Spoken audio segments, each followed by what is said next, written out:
नमस्कार। अग्रविजन चैनल में आपका स्वागत और हार्दिक अभिनंदन। आप देख रहे हैं कार्यक्रम स्वदेश। स्वदेश एक ऐसा कार्यक्रम जिसमें हम बात करते हैं भारतीय संस्कृति, भारतीय परंपराओं और उन महान विभूतियों की जिन्होंने देश को किया गौरवान्वित। और आज बात वंदे मातरम के बारे में है, जिसको 150 वर्ष पूरे हो चुके हैं। इस पर बात करने के लिए हमारे साथ हैं शिक्षाविद और राष्ट्रवादी डॉक्टर नंदकिशोर गर्ग, जिनका एक ही ध्येय है, राष्ट्र प्रथम। डॉक्टर साहब नमस्कार, स्वागत है आपका कार्यक्रम में। डॉक्टर साहब, वंदे मातरम, इसकी कितनी भूमिका रही है इस गीत की भारत की स्वतंत्रता संग्राम में? यह गीत एक मंत्र के रूप में भारतीयों को प्रेरित करता रहा, उत्प्रेरित करता रहा बड़े से बड़ा बलिदान देने के लिए।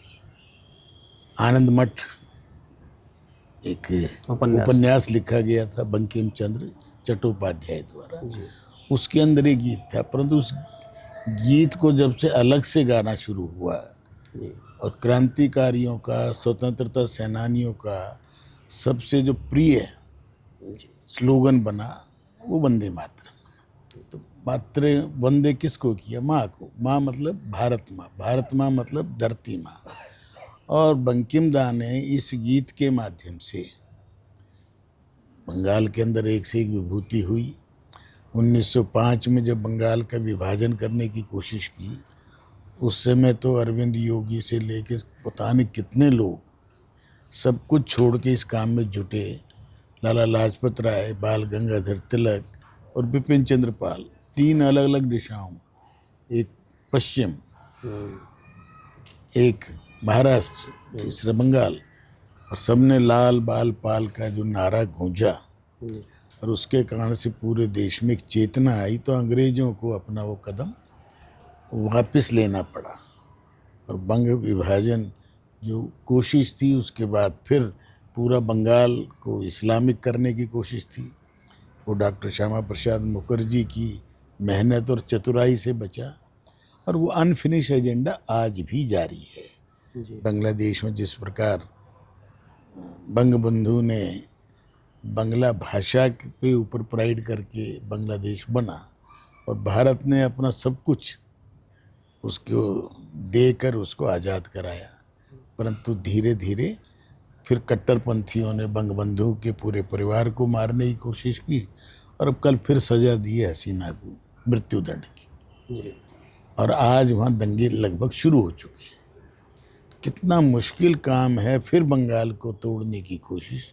और इधर ममता दीदी अपने वोट के स्वार्थ में शायद जितना जागरूक होना चाहिए वो नहीं हो पा रहे, परंतु होंगे, क्योंकि ये गीत ऐसा है और वहाँ के विभूति ऐसे रहे जिन्होंने ऐसे क्रांतिकारियों ने 14 साल 16 साल के लोगों ने बलिदान दिए और उस बलिदान के कारण आज भारत माँ एक ऊंचे सिंहासन पर बिठाने की जो हमारी कोशिश 1947 में थी, उसमें धीरे धीरे हम सफल हो रहे हैं।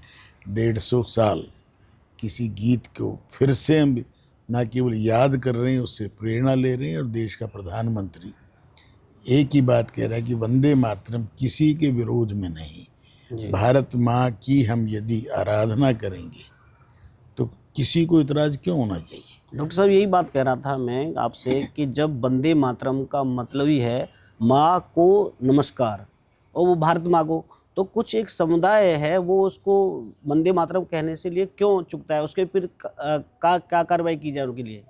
वो भ्रमित लोग हैं, उनको बहकाया गया है कि मातृ तुम सलाम माँ कह दो ना। जिनको अगर संस्कृत भाषा से या बांग्ला भाषा से चिढ़े तो मातृभूमि को सलाम बोल दो, कोई दिक्कत नहीं। पर माँ तो माँ है, आखिर तुम दफनाए कहाँ जाओगे? अब मक्का मदीना गए हुए लोग, दुर्घटना में जो 40-42 लोग बेचारे प्राणों से हाथ धो बैठे, तो आज उनको यहाँ की मिट्टी भी नसीब नहीं हुई, क्योंकि मैं भी पढ़ रहा था उनको वहीं पर दफनाया जाए। तो कितना बड़ा दुर्भाग्य है हर भारत की वासी की, इसमें ओवैसी हो या कोई हो, खुल के बोलना पड़ा ना। सिंदूर ऑपरेशन के जाके डिफेंड करना पड़ा। तो सबसे जो अपने कट्टरपंथी हैं उनको तो समझ आ रही कि पढ़े लिखे लोग, कुछ ना समझ लोग हैं और कुछ पढ़े लिखे लोगों ने जिस प्रकार से आतंक एक वाइट कॉलर्ड करने की कोशिश की, डॉक्टरी जैसे पेशे को बदनाम करने की, चलेंगी। अभी 1400 साल पुराने धर्म में कुछ लोग अभी 1400 साल पहले में ही जी रहे हैं, रिफॉर्म नहीं हुए। क्रिश्चियनिटी में रिफॉर्म हुए, हिंदू धर्म सनातन में तो लगातार हुए, हर सदी में कोई न कोई रिफॉर्म हुआ।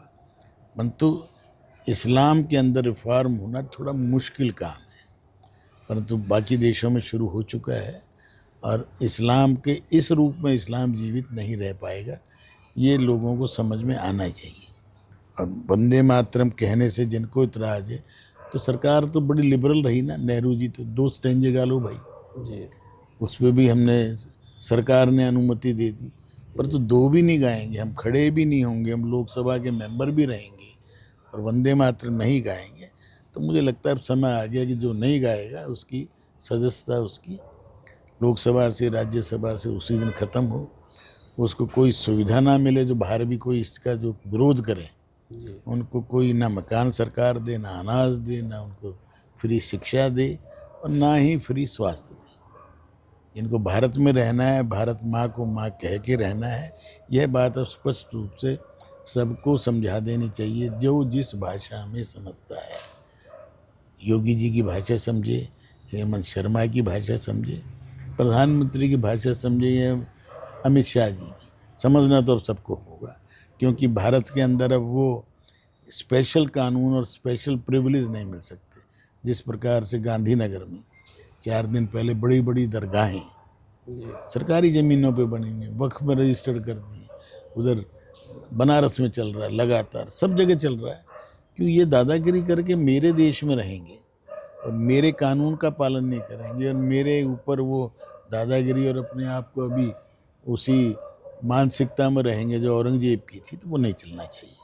और वंदे मातरम का ये जो गीत है, ये गीत नहीं है, इसको मंत्र मैं कह रहा हूँ, ये मंत्र है और मंत्र का उच्चारण करने से अपना भी कल्याण होगा, राष्ट्र का भी कल्याण। डॉक्टर साहब, रविंद्रनाथ टैगोर, इन्होंने ना इसको जो कैनवास पर उतारा था, इसका जो माता का चित्र बनाया था भारत माँ का, उनका क्या रोल रहा इसमें? वंदे सब मातरम। मैं कहूँ बंगाल का कौन सा एक व्यक्ति मुझे बता दो जी जो घोर नास्तिक भी हो के किसी ने विरोध किया हो, तो जी किसी ने नहीं किया। कि बंगाल एक अलग ही प्रकार की मानसिकता लेके जिया। ये तो दुर्भाग्य रहा कि आज का बंगाल जो मार्क्सिस्ट ने उसको बिगाड़ा और ममता उसको और बिगाड़ रही है। नहीं, बंगाल के अंदर काजी नजरुल इस्लाम हुए ना, बहुत बड़े कवि हुए, बहुत बड़े दार्शनिक थे, एक से एक विद्वान हुआ है। बंगाल की भूमि ने भाषा का ऊपर प्राइड तो किया, धर्म के ऊपर तो केवल कुछ मुट्ठी भर लोगों ने ज़रूर से ज़्यादा उसको अहमियत दी और वो लंबी नहीं चल सकती, क्योंकि बंगाल के खून में देशभक्ति है और देशभक्ति जगा के जितना कोई भी आगे बढ़ेगा, तो वो स्वामी विवेकानंद ने जिस लोग पूरे विश्व को हिला के रखा। पहले नोबेल पुरस्कार रविंद्रनाथ टैगोर को मिला और ये उन्हीं के भाई थे जिनका कैनवस पे भी काम था। शांति निकेतन जैसे एक विश्व श्रेणी की विद्यालय कह लो, महाविद्यालय का शुरू किया। ऐसे लोगों को प्रणाम है जिन्होंने विधवा विवाह को शुरू कराया, बाल विवाह पर रोक लगवाई। ऐसे राजा राम मोहन राय हों, बंकिम चंद्र चटर्जी हों और शिक्षा में विद्यासागर हों, और बहुत लोग हैं, अनेकों नाम है। यदि नाम गिने तो सबसे ज़्यादा देशभक्त क्रांतिकारी या तो बंगाल ने दिए अपने संख्या के अनुपात के, महाराष्ट्र ने दिए, 3-3 भाई फांसी के फंदे चूम जाएं, वंदे मातरम बोलते ही तो गए। वंदे मातरम, इनकलाब, ये 2 नाम ऐसे थे, वो उर्दू वाले इनकलाब बोल देते थे जी जो बाकी भाषा वाले वंदे मातरम। और जय हिंद नेताजी ने जिसको नारा दिया और जिस नारे के आधार पर लाल किला चलने की तैयारी की, पहुँचते ही थे। जी इसलिए वंदे मातरम का विरोध करने वाला राष्ट्रद्रोही है, मानवद्रोही है, और ऐसे लोगों को अब कठिन सजा देने का प्रावधान होना चाहिए। डॉक्टर साहब, शिक्षाविद हैं, ये वंदे मातरम जो आप मंत्र बता रहे हो, जो गीत है, वो शिक्षा में किस तरह से बच्चों में और आज की पीढ़ी में ये राष्ट्र प्रेम के लिए जगा सकती है बच्चों को? उसको तो केवल गायन कराना ना। जब सरदार पटेल को ये बताया कि पहले संसद में जब झंडा फहराते समय नेहरू जी चाहते हैं कि ये गीत ना बजे, और बजे तो 2 स्टैंजे बजे, परंतु जो मराठी शास्त्रीय गायन उस समय के सबसे बड़े थे, पुलस्कर या जो भी नाम था उनको पूरा, और ये इंफॉर्मेशन मिनिस्टर थे, उनकी शर्त थी मैं पूरा गाऊंगा। तो सरदार पटेल ने कहा ठीक है ना, मैं वहीं बैठा हूँगा ना, आप गाना शुरू करके पूरा गाना, कोई बीच में उठेगा तो मैं देखूंगा कौन उठेगा, किसी की हिम्मत नहीं पड़ी। तो सरदार पटेल का एक अलग ही रौब था। नेहरू जी मन ही मन तो करते बड़बड़ाते रहे, तो ये कैसे खड़े होके कह दें, क्योंकि जिसको संविधान सभा में अप्रूवल बराबर की मिली थी, जनगण मन, और दोनों को समान सम्मान मिलेगा, ये घोषित रूप था। जी। इसलिए ये जो जरूरत से ज़्यादा जो धूर्त छद्म निरपेक्ष ये हैं, उनको समझ में आ गई है, देश की जनता ने समझा दिया है।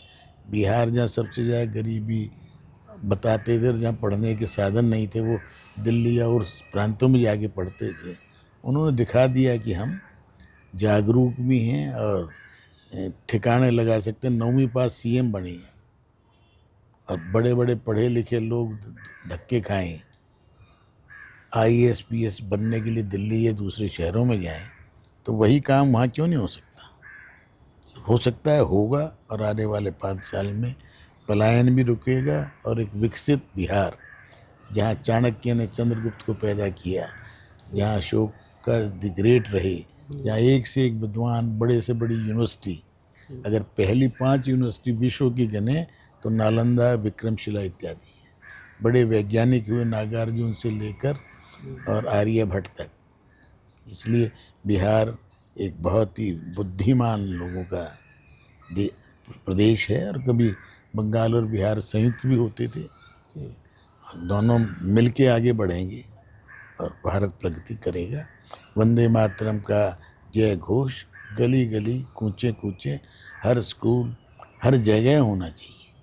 बहुत बहुत धन्यवाद सर।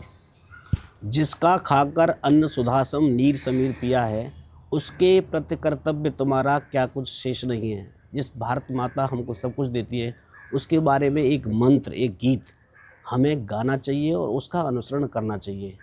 ऐसा ही हम लोगों का प्रयास है, और डॉक्टर साहब नंद किशोर गर्ग जी का भी यही प्रयास है। बहुत बहुत धन्यवाद।